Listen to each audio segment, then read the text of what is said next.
Anwar TV, ঝামেলা TV কিংবা মনির জমিন প্রথম দেখাতেই যে কেউ মূলধারা গণমাধ্যমের সাথে গুলিয়ে ফেলতে বাধ্য। সাম্প্রতিক সময়ে এমন বেশ কয়েকটি ভুয়া গণমাধ্যম নিয়ে সামাজিক মাধ্যমে ব্যাপক বিভ্রান্তি ছড়িয়েছে। বর্তমানে এসব পেজে অপতথ্য, ভুয়া খবর ছাড়াও প্রচুর বিভ্রান্তিকর রাজনৈতিক কন্টেন্ট পোস্ট করা হচ্ছে। ফলে বিভ্রান্তিকর এসব সংবাদকে বিশ্বাস করে শেয়ারও করছেন অনেকে। না বুঝে এসব অপতথ্য কিংবা গুজবের মধ্যে জড়িয়ে ফেলছেন নিজেদেরকে। আসন্ন নির্বাচনে এসব ভুয়া গণমাধ্যম মানুষের মধ্যে ব্যাপক বিভ্রান্তি ছড়ানোর শঙ্কা দেখা দিয়েছে। বিস্তারিত ডেস্ক রিপোর্টে। নাম, লোগো কিংবা নিউজের ধরন দেখে যে কারোই মনে হবে দেশের প্রথম সারির গণমাধ্যম। মূলত সামাজিক যোগাযোগ মাধ্যম ফেসবুকে ছড়িয়ে পড়েছে দেশের মূলধারার গণমাধ্যমকে নকল করা এসব পেজ। স্যান্ডেলিনা সো, রূপচর্চায় আভিজাত্য। ফলে বিভ্রান্ত হয়ে এসব সংবাদকে বিশ্বাসও করছেন অনেকেই, এমনকি নিজের ফেসবুক ওয়ালে শেয়ারও করছেন এসব বিকৃত সংবাদ। ইদানিং যমুনা টিভির লোগো নকল করে আনোয়ার টিভি নামে একটি ফেসবুক পেজ পরিচালনা করা হচ্ছে। 2025 সালের 26 মে পেজটি চালু করা হয়। 3 মাস পূর্ণ হওয়ার আগে যার ফলোয়ার সংখ্যা দাঁড়ায় প্রায় 2.5 লাখ। যদিও পেজটির ডিটেলসে লেখা, এই পেজটি শুধুমাত্র বিনোদনের উদ্দেশ্যে তৈরি করা হয়েছে।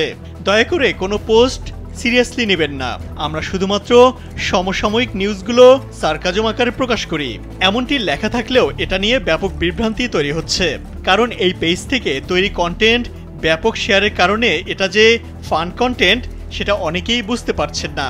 ফলে ব্যাপক নেতিবাচক মন্তব্য করতে দেখা গেছে ফেসবুক ব্যবহারকারীদের। ইংরেজি দৈনিক দ্য ডেইলি স্টারকে নকল করে তৈরি করা হয়েছে দ্য দিল্লি স্টার নামে আরেকটি পেজ, যার ফলোয়ার সংখ্যা 1,76,000। এখানেও সমসাময়িক বিভিন্ন সংবাদ সার্কাজম আকারে প্রকাশ করা হলেও অনেকেই বিভ্রান্ত হচ্ছেন। এমনকি তাদের পোস্টগুলো সিরিয়াসলি নিয়ে অনেকে শেয়ারও করছেন নিজেদের সামাজিক যোগাযোগ মাধ্যমে। দৈনিক মানব জমিনকে নকল করে গত 13 আগস্ট খোলা হয়েছে ফেসবুক পেজ মনির জমিন।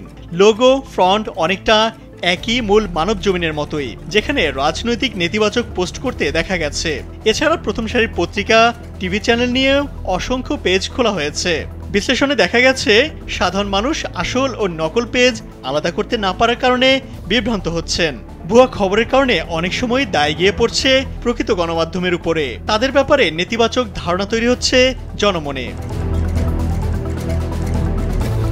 বিশ্লেষকরা বলছেন, বর্তমান সময়ে অনলাইনে পাওয়া তথ্য যাচাই করে বিশ্বাস করতে হবে। এক্ষেত্রে গণমাধ্যমের ভেরিফাইড বা নীল চিহ্নযুক্ত পেজ অনুসরণ করা উচিত। একই সঙ্গে ভুয়া পেজ চিহ্নিত হলে রিপোর্ট করার পরামর্শ দিয়েছেন সংশ্লিষ্টরা।